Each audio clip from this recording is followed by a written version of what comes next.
안녕하십니까. 오정근의 쏙쏙경제 오정근입니다. 오늘은 5월 14일 금요일 아침입니다. 날씨가 오늘 매우 화창하고요. 오늘 낮에는 30도까지 올라가는 초이른 날씨를 보인다고 합니다. 오늘 5월 14일 아침 경제기사에서를 같이 살펴보도록 하겠습니다.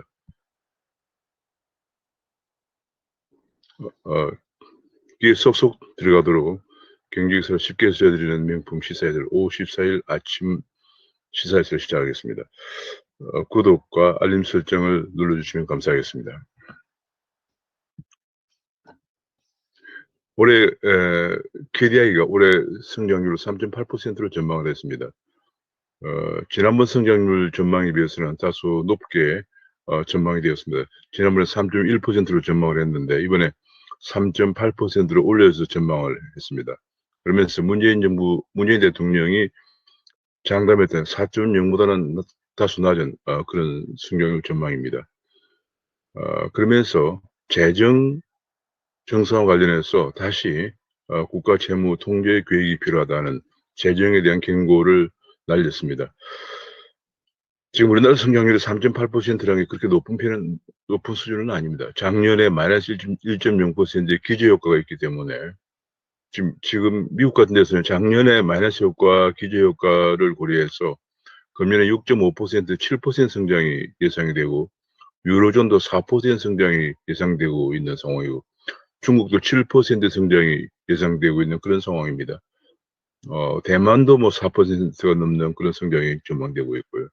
전반적으로 작년에 코로나 때문에 침체했던 경기가 반등을 하면서 다 높은 성장률을 전망을 하고 있기 때문에 한국의 3.8% 성장률이 그리 높은 성장이다 이렇게 볼 수는 없습니다. 특히 그 미국의 한국보다 1인당 소득 2배나 되는 6만 5천 달러 정도 되는 미국의 성장률이 6.5에서 7점 정도 7%를 전망되고 있기 때문에 사실은 그 미국보다 1인당 소득이 2분의 1밖에 안 되는 그 한국은 더 높은 성장률을 보통 이제 과거에는 1인당 소득이 낮으면은 더 성장률이 높고요.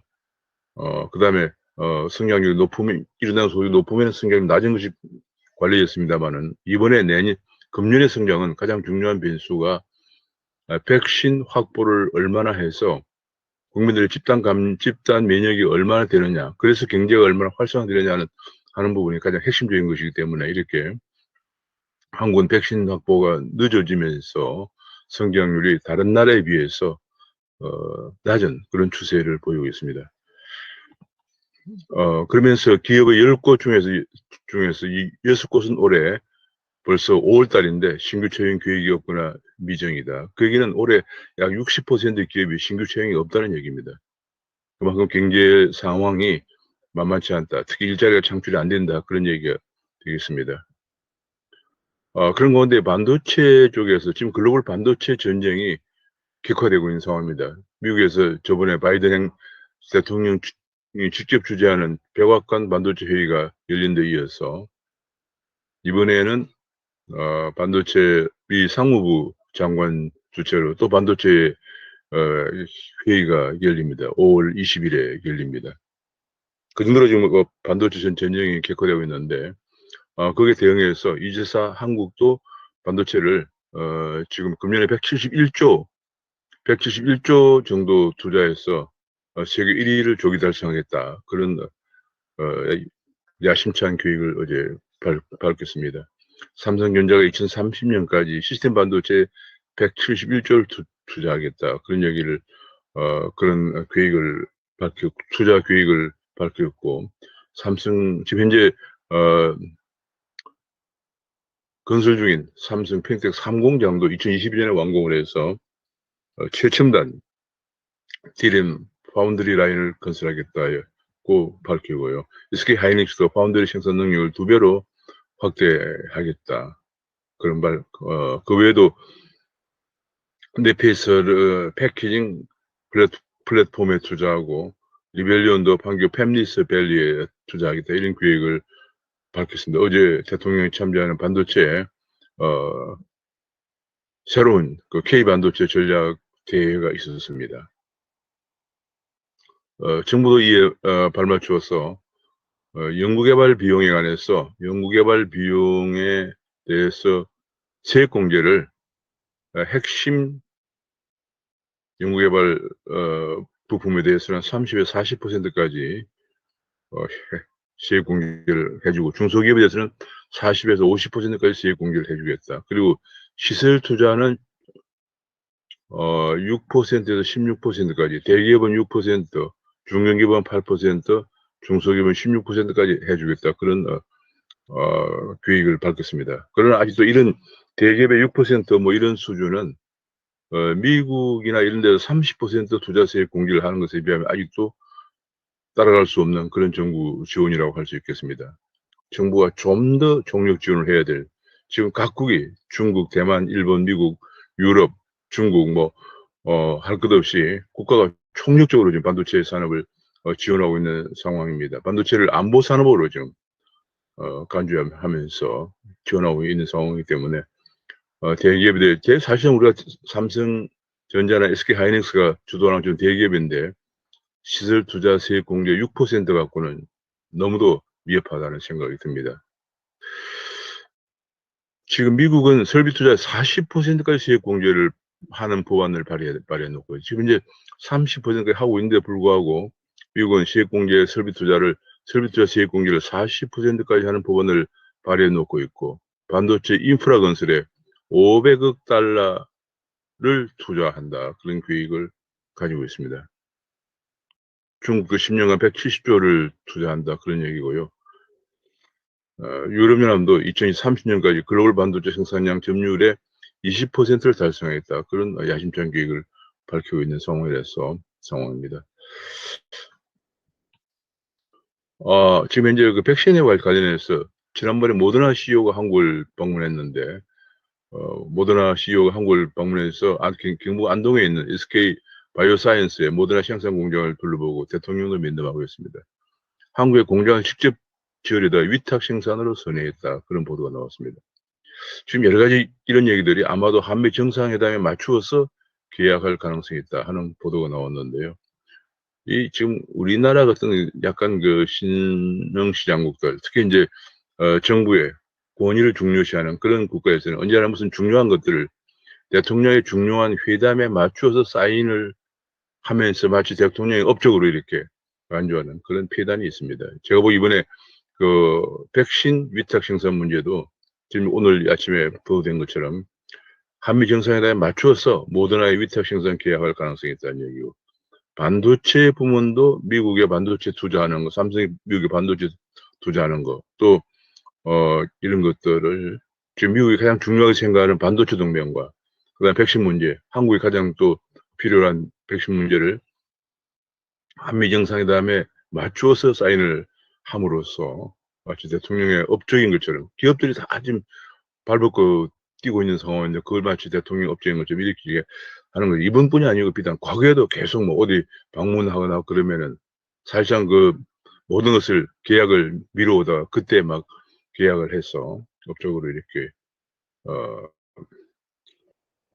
간주하는 이런 행태를 보여오는 것이 아직도 우리 정치 사회 구조가 민주적으로 되지 않고 있다는 그런 권위주의적인 잔재가 남아있다, 이런 얘기가 되겠습니다.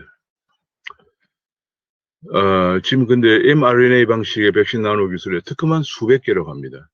공정도 굉장히 까다로워서 전문 기술 이전이 없이는 특허만 개방해서는 생산을 할 수 없다, 그런 얘기가 나오고 있고요. 지금도 이것이 또 백신이 선진국 백신을 안 나눠줄 때는 개도국은 기후협력을 하겠느냐 하는 그런 기후협력과의 또 연관성 문제를 지적하고 나왔습니다. 지금 미국이 가장 중요하고 있는 그 넷째로 탄소 중립 문제, 이 문제가 온실가스 배출이 아시아에서 인구 60%를 가지고 있는 아시아가 온실가스를 49%를 배출하는데, 아시아 지역이 백신이 없는, 구하기 힘든 문제를 지금 고전을 하고 있거든요. 그러니까 결국 선진국의 백신과 개도국의 기후협력 문제가 서로 이제 협력해야 되는 거 아니냐, 이런 주장도 나오고 있습니다. 미국에서 백신을 맞았는데 한국에서 격리를 한다니 이게 무슨 소리냐. 백신을 미국에서 맞고 왔는데, 특히 이제 기업인들이 미국에서 백신을 맞고 왔는데 또 2주 자가격리를 함으로써 사업의 제약이 크다. 이런 그 불만이 같은 백신을 맞았는데 왜 이런 일이 있느냐 하는 그런 불만이 봄물처럼 쏟아지고 있다. 그런 얘기가 나왔습니다. 그런 가운데 백신 세계 공용 백신 여건은 사실상 합의하기가 어렵다. 그런 얘기입니다. 왜냐하면 호환성이나 신뢰성이나 개인정보 보호 문제 때문에 나라마다 달라서 의견을 통일하기 굉장히 난관이 많다. 얘기가 나오면서 사실상 백신 요건보다는 백신 비자가 먼저 통용될 전망이다. 그런 분석이 나오고 있습니다. 특허를 푼다고 해서 앞서 지적한 것처럼 특허를 푼다고 백신을 만들 수 있는 게 아니다. 공정도 굉장히 복잡하기 때문에 결국은 생태계를 갖추어야 바이오 강국이 된다. 한국 바이오는 아직 우물한 개구리다. 지금 바이오 산업이 굉장히 성장하는 것 같지만 아직도 우물한 개구리다. 10만 양병책으로 바이오 산업을 육성해야 한다. 그런 전문가의 주장이 나오고 있습니다. 지금 이 코로나 쇼크 때문에 결혼도 미루고 출산도 미루면서 결국은 코로나 인구 쇼크가 올 것이다. 이런 분석도 나오고 있습니다. 이 코로나의 후유증이 뭐 여기저기서 계속 나타나고 있는데 가장 큰 것이 큰 것 중에 하나가 코로나 인구 쇼크, 그다음에 산업 구조 변화 뭐 이런 것이 되겠습니다. 지금 전셋값이 급등을 하고 있습니다. 100주면 거의 2년 연속 지금 올라가고 있다는 얘기죠. 한 번도 꺾은 적이 없다. 급등을 하고 있습니다. 특히 이제 지금 작년 6월 달에 임대차 3법이 통과된 이후에 시행된 이후에 임대차 3법이라고 하면서 오히려 전월세 세입자들 보호해야 되는데 그 이후에 전세 가격 급등을 이런 모습으로 급등을 하고 있습니다. 그래서 명백히 임대차 3법이 세입자들도 어렵게 만들고 전월세 가격 폭등으로 전월세 가격을 감당하지 못한 많은 전월세 난민들이 서울 외곽으로 밀려나가는 그런 모습을 보이고 있는데도 꿈쩍 않고 있습니다. 그러면 당연히 임대차 3법을 폐지하거나 개정해야 되는데 전혀 그런 기미가 보이지 않고 있습니다. 김진표 여당의 부동산 위원장이 종부세 기준을 12억으로 해야 한다는 그런 발언을 하면서 청와대 정책실장이 아직도 신중하게 검토하고 있다는 그런 발언에 대해서 아직도 민심을 없이 못하고 있다고 개강을 했다는 그런 보도가 나왔습니다. 송영길 대표도 양도세와 재산세 조정을 시간을 끌 이유가 없다라는 지적을 하면서 청와대는 종부세나 양도세 인하를 즉각 여당의 주장을 즉각 수용해야 한다는 그런 주장이 나왔습니다. 그런 가운데 한국의 상속세나 재산세, 증여세 비중이 세계 최고다. GDP 대비 1.8%로 회원국 평균의 6배나 된다.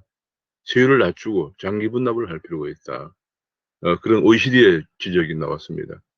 암호화폐 쪽에서 암호화폐가 지금 현재 굉장히 큰 변동을 보이고 있는 가운데 지금 대체로 암호화폐 가격이 하락을 보이면서 카르다노의 에이다만 지금 올라가고 있는 그런 모습을 보였습니다. 지금 특히 이제 비트코인 같은 경우에는 일론 머스크의 발언 때문에 테슬라 전기차를 비트코인으로 결제하던 것을 중단하겠다 하는 그런 일론 머스크의 발언 때문에 어제 비트코인이 9%나 하락을 하고 있습니다. 하락을 하고 있습니다. 이더리움도 덩달아서 8% 정도 하락을 하고 있고요. 다만 카르다노가 발행하는 에이다만 9% 올라가고 있는 모습을 보였습니다. 최근에 에이다가 이더리움을 좀 더 속도란 이런 그 문제점을 보완해서 만들어낸 건데 에이다만 지금 올라가고 있는 그런 모습을 보이고 있습니다. 게다가 폴카닷이라고 하는 코인이 올라가고 있는데 이 폴카닷 코인은 지금 블록체인들이 독립적으로 블록체인이 만들어지는데요. 블록체인 간의 연결성을 강화해주는 그 새로운 메인넷인데 그 폴카닷이 지금 가격이 올라가고 있는 그런 모습을 보이고 나머지 전반적으로 지금 비트코인이 하락을 하면서 하락하는 그런 모습을 보이고 있습니다. 한국에서도 업비트 마켓 인덱스나 업비트 알트코인 인덱스가 전반적으로 행보를 보이는 가운데 다소 좀 올라가고 있는 그런 모습을 보였습니다. 한국에서는. 한국 특히 지금 한국에도 에이다 가격이 25% 올라갔습니다. 비트코인 어제 6,300만, 한때 800만 원까지 가고 700만 원대도 유지했으면 지금 6,300만 원까지 어제 하락을 했습니다. 특히 일론 머스크의 발언 때문에 그렇습니다. 비트코인이 하락하면서 500만 원까지 올라갔던 이더리움 가격도 480만 원으로 주저앉았습니다. 에이다 가격은 242만 원까지 2,420만 원까지 2,420원까지 올라갔습니다. 2,420원까지 올라가고 있습니다. 에이다랑 카르다노 에이다가 이제 이더리움의 이더리움을 좀 더 보안 발전시킨 코인인데 아마 최근에 디파이 열풍이 불면서 지금 이더리움 클래식 또는 에이다의 가격이 많이 올라가고 있는 그런 모습입니다. 폴카다 가격도 어제 한국에서도 많이 올라갔습니다. 19.56% 올라가서 51,650을 기록했습니다.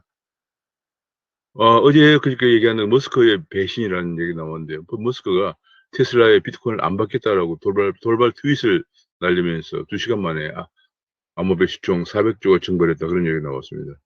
지금 머스크의 얘기는 이 비트코인을 마이닝 채굴하는데 전기가 많이 들기 때문에 결과적으로 환경을 해친다.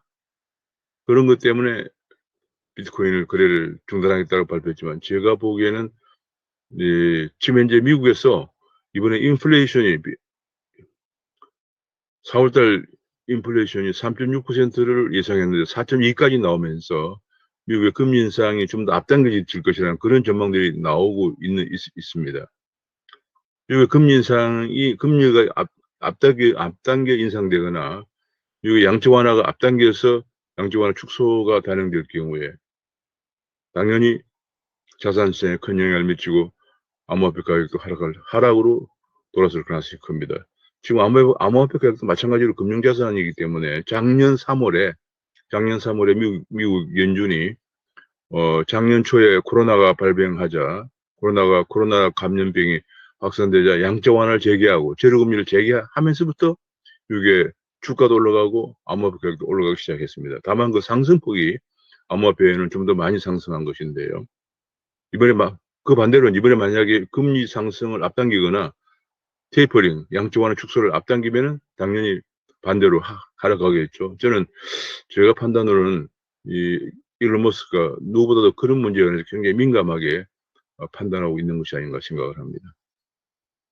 암호화폐 시장의 변동성이 크기 때문에 장기적인 접근해야 한다 그런 얘기도 나오고 있고요.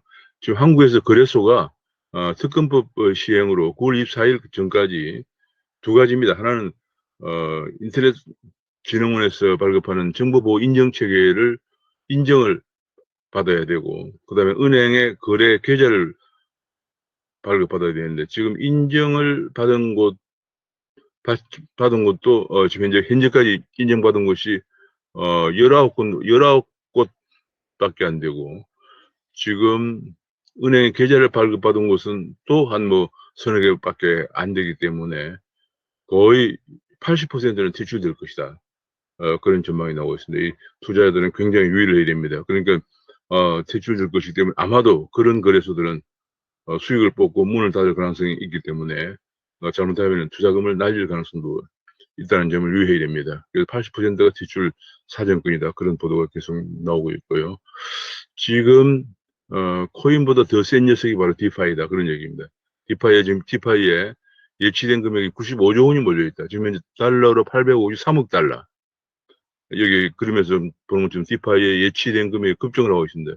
작년 말부터 디파이 열풍이 불기 시작하면서 지금도 계속 올라가고 있습니다. 디파이란 것이 무엇이냐 하면은 바로 이제 이런 얘기, 디파이는 가상화폐 또는 암호화폐를 거래하는 겁니다. 거래하는데 디파이라는 게 왜 디파이, 디센트럴라이즈 파이낸스인데 이 디파이가 그러니까 지금 이제 중앙에서 우리가 예금을 하고 대출받는 것은 금융중개기관을 이용하죠.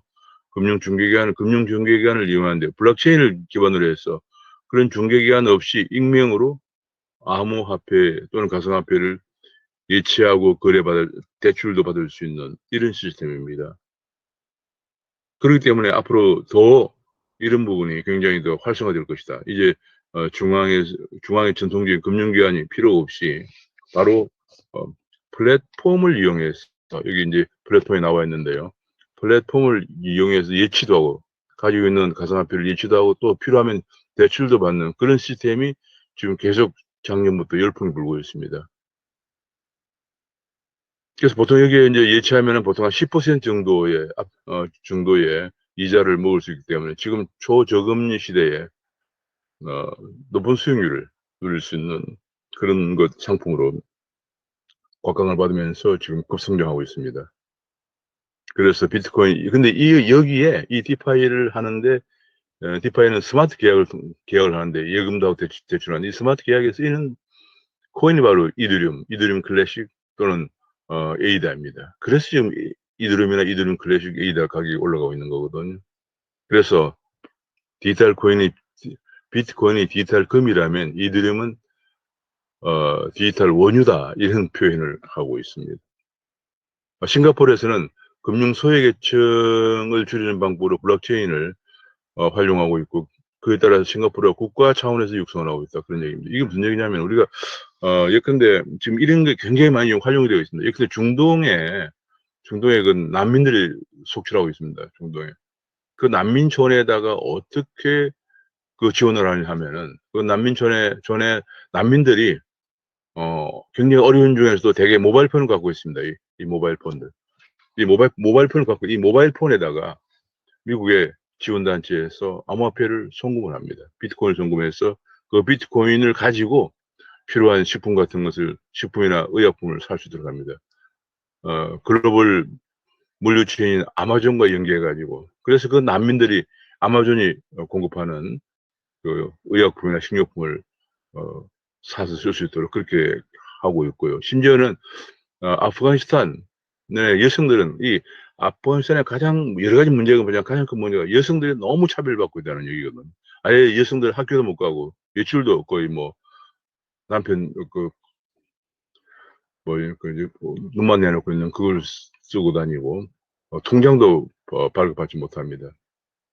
그렇게 엄청나게 차별받는 어려운 생활을 하고 있는데 이거를 알게 된 미국과 아프가니스탄이 20년 동안 전쟁을 하면서 아프가니스탄 여성들이 엄청나게 차별받고 있다는 걸 알게 된 뉴욕의 여성 시민단체에서 아프가니스탄 여성들의 모바일폰에다가 비트코인을 보냈어. 그 비트코인으로 아마존에서 사이트에 들어가서 필요한 물건을 사서 쓸 수 있도록.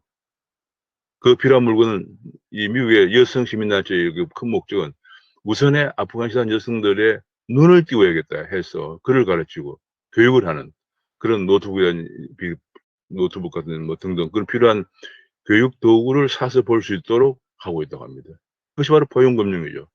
금융 소외계. 지금 제가 두 가지 예를 들었습니다만 그 외에도 많이 있습니다. 그래서 이 블록체인 암호화폐를 이용해서 그렇게 포용금융을 확산시키고 있다. 그런 것 때문에 싱가포르에서는 국가적 차원에서 육성을 하고 있다는 그런 보도가 나왔습니다. 네이버가 드디어 디지털 화폐 플랫폼에 뛰어든다고 합니다. 한국은행 CBDC 사업에 참여하고 인별 카카오도 참여하고 있고요. 그래서 네이버 카카오와 한국은행 CBDC 사업에 참여하면서 서로 경합을 벌이고 있다. 그런 보도가 나오고 있습니다. 주가가 지금 전반적으로 미국의 인플레 공포 때문에 하락을 하고 있습니다. 인플레 공포 때문에 주가가 하락하면서 한국의 주가도 덮치고 있는 그런 상황입니다. 지금 미국의 물가 쇼크, 4월 물가가 4.2가 나오면서 엄청난 쇼크를 글로벌 증시가 전부 다 이렇게 하락하고 있습니다. 미국, 한국, 뭐 대만, 일본 등등 다 크게 하락을 하고 있습니다. 외국인 매도세 때문에 휘청인 코스피라고 나와 있습니다. 그런 것에 또 가세해가지고 공매도 하락하는 주가에 투자한 공매도까지 가시하면서 한국의 주가가 외국인들이 3일간 6조 원대 순매도를 기록했다. 그러면서 지금 반도체 관련 주도, 소부장 주도 대부분 다 털썩 주저앉았다. 그런 얘기가 나오고 있고요. 삼성전자도 8만 원 선이 깨졌다. 그런 얘기입니다. 지금 현재 모든 것이 미국의 인플레이션의 그 공포가 자산 시장을 휩쓸고 있는 그런 상황입니다. 지금 삼성 바이오로직스 삼바도 장중 90만 원대를 뚫었지만은 못 뚫었습니다. 여기서 이제 모더나 백신 생산설 또 화이자 생산한다고 하더니 다시 모더나를 생산할 거다 이런 얘기가 나오면서 90만 원대를 뚫었지만 지금 86만 원대까지 어제로 마감을 했습니다. 지금 그러다 보니까 이제 외면을 받고 있던 배당주 펀드에 다시 돈이 몰린다 그런 보도가 나오고 있고요. 정유업체, 4대 정유업체들은 국제 유가가 오르고 전개 마진이 올라가면서 작년에 적자에서 흑자로 전환하고 있다. 그런 보도가 나왔습니다. 쿠팡의 매출이 1분기 4조 7천억 원을 기록해서 사상 최대를 기록했다 나왔습니다. 1분기의 매출이 지금 이게 4조 7천억 원을 기록했다 이렇게 나와서 전년 동기 대비 74%가 증가했다. 전년 동기 대비 74%가 증가했다는 보도가 나왔습니다. 그러나 미국에 상장한 쿠팡의 주가는 지금 하락을 하고 있습니다. 하락을 하고 있는데, 과연 이것이 주가가 탄력을 받을 것인가 하는 것이 주목이 되고 있습니다. 한국은 역시 스타벅스의 천국입니다.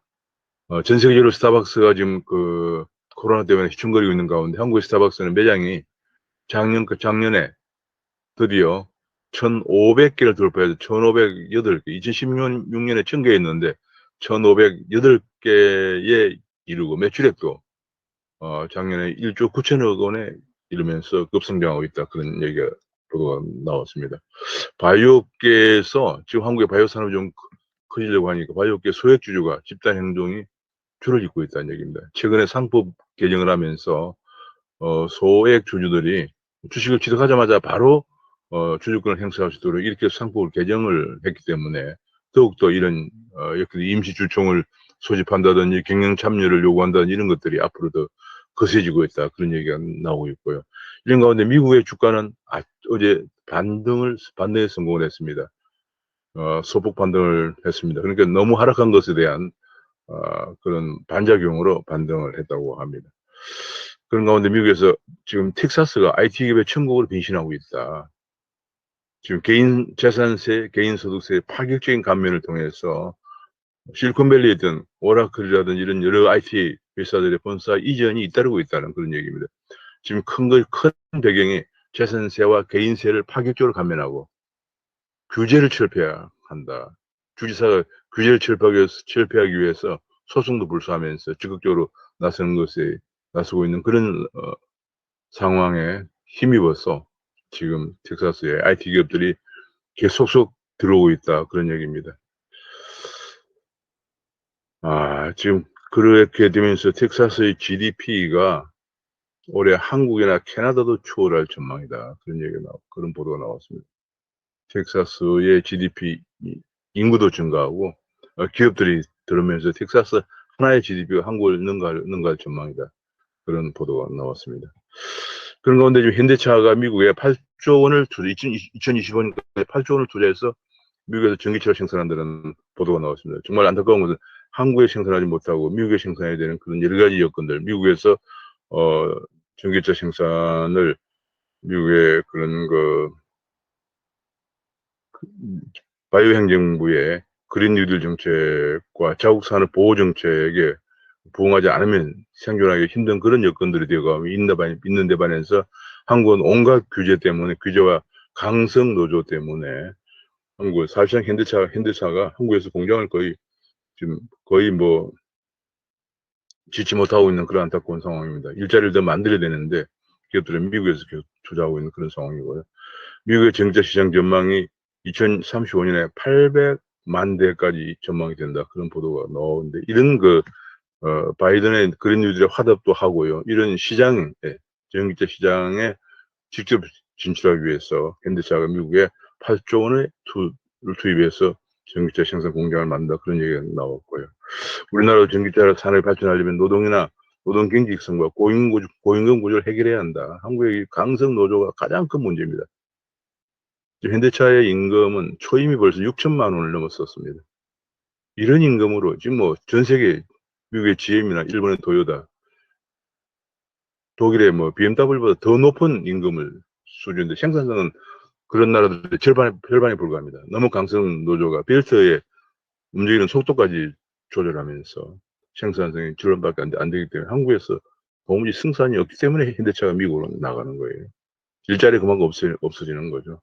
그러니까 기득권 가지고 있는 노조들의 일자리만 경구하고 고임금을 받고 생산성을 편하게 일하지만은 신규 취업자가 일자리를 구하지 못하는 전형적인 내부자 외부자 문제입니다. 인사이드 아웃사이더의 문제가 지금 한국 자동차 산업을 중심으로 한국 산업 전반에 지금 팽배해 있는 그런 상황입니다. 그래서 뭐 규정노조라고 그러죠. 규정노조와 일자리를 구하지 못하고 방황하는 청년들 간에 그런 문제가 있습니다. 그런 가운데 역시 여당은 다시 또 친노동 선명성 경쟁을 하고 있다. 근데 중대재해처벌법이 오히려 중대재해처벌법이 완화되는 방향으로 조치가 나오는 게 아니라 더 강화되는 방향으로. 근데 벌금 하한선을 정한다든지 혹은 일단 유죄를 선고한 다음에 국민양형위원회에서 양형을 심의한다 이런 식으로 더 강화되는 그런 방향으로 새로운 법안들이 쏙쏙 나오고 있다. 이런 안타까운 얘기들이 올라오고 있습니다. 중국은 교통정보를 해외 반출을 못하게 하고 있다. 중국이 글로벌 자동차 매입을 긴장하기 위해서, 그러니까 자율주행차가 되려면은 교통정보를 이제 정보가 굉장히 중요한데 이것들을 반출 못하게 하고 있다. 중국의 자동차 산업 육성을 위해서 앞으로 자율주행차 산업을 육성하기 위해서 이런 조치까지 하고 있다는 얘기입니다. 그런 가운데 코발트가 없으면 결국은 중국이 코발트 시장을 가장 큰 손님 콩고의 물량의 40%를 중국이 장악하고 있다. 결국은 앞으로 코발트나 리튬이 없으면은 중국의 전기차를 내주게 될 것이다. 왜냐하면 코발트나 리튬이 그 전기차에 필요한 배터리의 가장 핵심 소재거든요. 정말 그런 얘기가 나오는 가운데 코발트 가격이 급등을 하고 있습니다. 이제 코발트 생산량이 가장 많은 데가 바로 콩고인데요. 콩고가 그다음에 러시아, 호주 일이 나오는데 이 콩고의 40%를 중국이 장악하고 있다. 그럼 이런 가운데 안타까운 것은 한국의 문재인 정부는 이명박 정부 이후에 계속 박차를 가해오는 해외 자원개발 적폐로 낙인을 찍어서 지금 그 마다가스카르에 있는 리튬 강산도 매각을 추진하고 있는 상황입니다. 도무지 미래의 우리 산업 전략을 란 시각을 가지고 있는지 없는지 아무런 그런 것도 안중없이 오직 적폐다 해서 무조건 매각하는 안타까운 모습을 보이고 있습니다. 지금 뭐 구리강산도 매각하고요, 리튬 강산도 매각을 하고 지금 뭐 전부 해외 자원 개발을 적폐로 낙인 찍어서 매각하고 그런 모습 보이고 있습니다. 정부가 탄소 중립에 과욕을 내면서 모든 댐에 태양광을 깐다. 수장공사에 그다음에 뭐 수상 태양광, 육상 태양광 이런 것들 계속 지금 깐다. 그런 얘기가 나오고 있습니다. 참 모든 댐에 태양광을 깐다. 이게 지금 무슨 정말 이게 이렇게 오히려 환경을 오염시켜도 되는 것인지. 예를 들면 이제 48배에 대한 수상 태양광을 간다고 합니다. 지금 뭐 신안 앞바다에 1000기가 넘는 남산타워의 1000기 정도의 타워만한 그런 그 기둥을 1000기 정도 바다에 심어서 해상 풍력 발전을 한다고 하질 않나. 지금 뭐 탈원전을 하면서 지금 전 세계가 탄소 중립 가려면 원전이 필요하다고 미국이나 일본이나 독일이나 다 그렇게 유럽에서 나오고 있는데 우리만 탈원전을 하면서 이런 신재생 에너지만 가지고 탄소 중립을 간다는 과욕을 잘못된 그런 방향으로 계속 추진되고 있는 상황입니다. 문재인 정부 4년 동안 연금 계획은 전혀 손을 놓았습니다. 박근혜 정부 때 연금 계획 하느라고 가장 애를 써서 조금 계획을 했습니다만 뭐 제대로 된 계획은 못했죠. 그러더니 드디어 보험료율을 높인다 이런 주장만 하고 있다는 보도가 나왔고요. 교육 측면에서 민사고와 자사고를 정부 표시, 민사고도 민족사관고등학교를 2015년에 병행한다.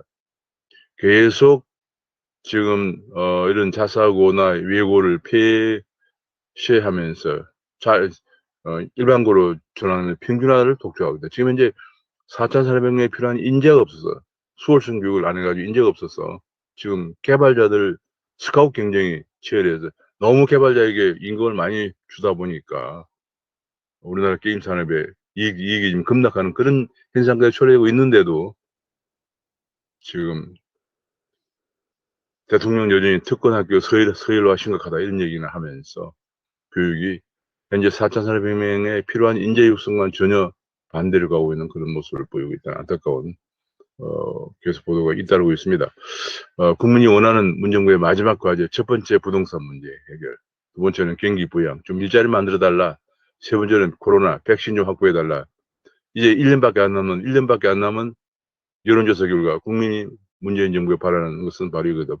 부동산 가격 안정, 경기 부양, 일자리 창출이죠. 코로나, 백신 확보, 이 세 가지다. 이런 보도가 나왔습니다. 그런 가운데 여전히 김부겸 지금 라임 그 펀드에 연루돼 있는 라임 펀드의 그 특정 그 펀드는 김부겸 가족을 위한 펀드라 하는 것이 드러나고, 또 거기에 들어가 있는 사람에게 엄청난 정부 자금 지원이 있었다는 이런 것이 보도가 나왔는데도 불구하고 김부겸 총리의 인준안을 단독 처리하고, 임혜숙 노회웅의 보고서도 이제 단독 처리하고, 박준영 후보자만 자진 사퇴하는 이런 모습으로 가고 있는데, 여기에 대해서 이건 협치가 무너진 것이다, 오기 인사다 하는, 포크다, 이런 야당의 주장이 나오고 있습니다. 언론도 박준영 사태만으로 적당히 넘어갈 일이냐 하는 그런 지적을 하고 있습니다. 그런 가운데 공수처로 넘어간 윤대진의 직권남용, 그 위에 바로 조국과 박상기 등이 있기 때문에 이것이 윗선 수사가 불가피하다, 그런 보도가 나오고 있습니다. 여당까지, 그렇게 되자 여당까지 공수처에 대해서 비판을 하고, 여당이 이제 그 공수처 1호로 조희연 서울교육감을 수사를 하는 것에 대해서 공격을 하고 있다고 합니다. 여당이 이렇게 만든 겁니다. 공수처를 만드는 건데 여당까지도 자기 편 사람이 수사 대상에 나오니까 공격하는, 정말 실소가 나오는 이런 일들이 벌어지고 있다. 이런 공수처라면 아예 폐지하는 게 마땅하다 하는 그런 조선일보에 그런 지적이 있습니다. 우리 국민의 북한이 살해 문제를 흐지부지하면서 대북 전단을 엄정 대처한다는 대통령에 대해서 지적을 하고 있고요. 그런 가운데 어제 6월 달에 한국을 이임하는 에이브럼스 주한미군 사령관이 어제 유명한 말을 했죠. 어제 평시에 땀을 흘리지 않으면 전시에 피를 흘린다, 이런 얘기를 했는데요.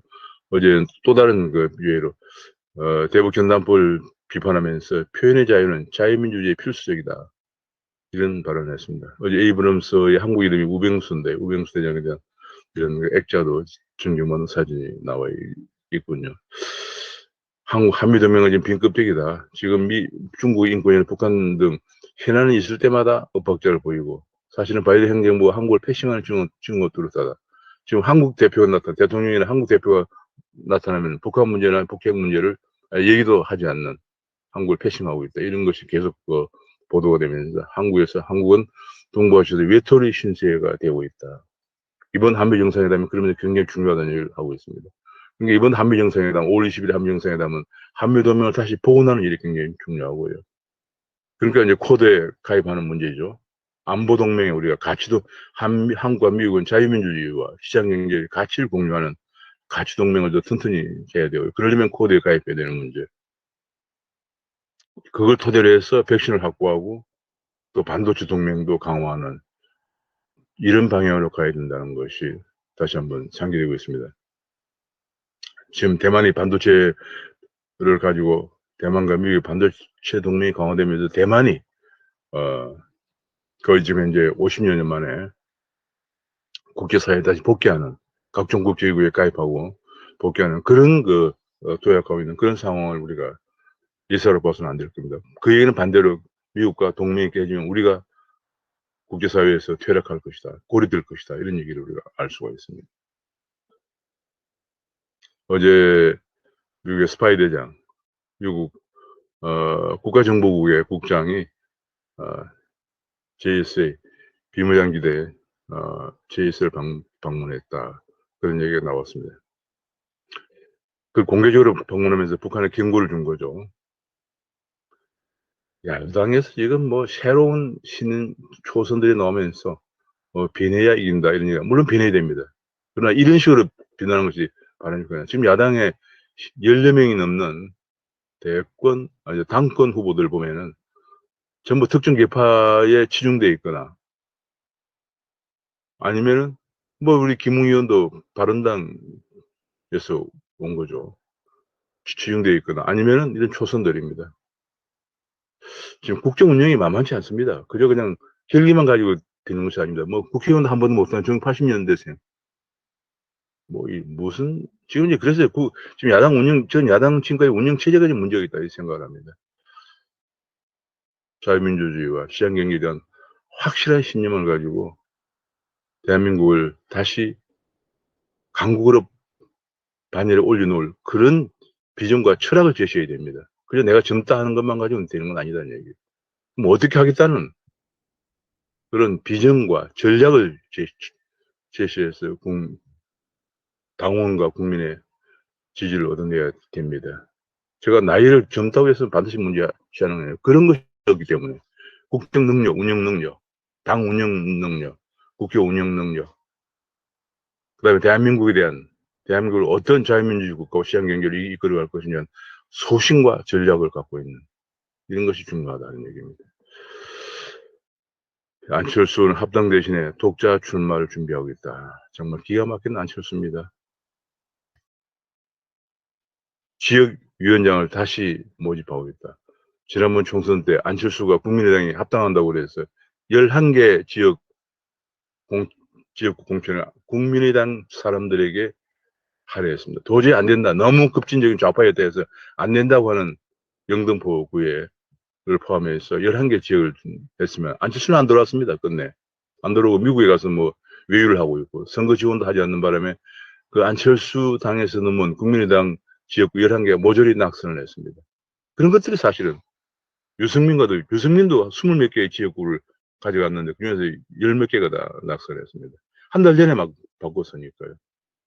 유승민과 안철수가 지난 총선에 20여석을 우리는 얻지 못하고 야당에 가져갔기 때문에 40석 차이를 낸 거잖아요.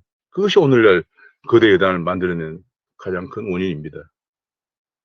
그는 다시 대선을 앞두고 또 독자 출마한다. 그럼 앞으로 대선이 또 안철수, 저번처럼 홍준표, 안철수, 문재인 나와서 홍준표, 안철수 합하면 문재인보다 득표가 많았어요. 또다시 그런 모습을 가져가지고는 안철수를 우리가 어떻게 봐야 할 것입니까? 뭐, 비례대표 국회의원 3명 데리고 앉아가지고 있는 군소정당의 대표가 이렇게 계속 나오고 있는 데 대해서 정말 저는 할 말이 없을 정도. 정말 우리가 지금 문재인 정부가 워낙 실정을 많이 하면서 뭐 경제는 완전히 붕괴되고 있고요. 지금 뭐 정치는 완전히 자유민주주의가 퇴조하고 있고 외교도 완전히 고립되고 있고 국방도 허물어지고 있는 그리고 백신도 확보하지 못하고 있는 실정부진 문재인 정부를 보면서 다음 대선에 꼭 자유우파 정권이 들어서야 한다는 생각을 합니다만 이렇게 자유우파가 분열되고 있는 상황이었어요. 너무 안타깝습니다. 그런 안타까운 마음을 가지고 오늘 시사회를 마치겠습니다. 감사합니다.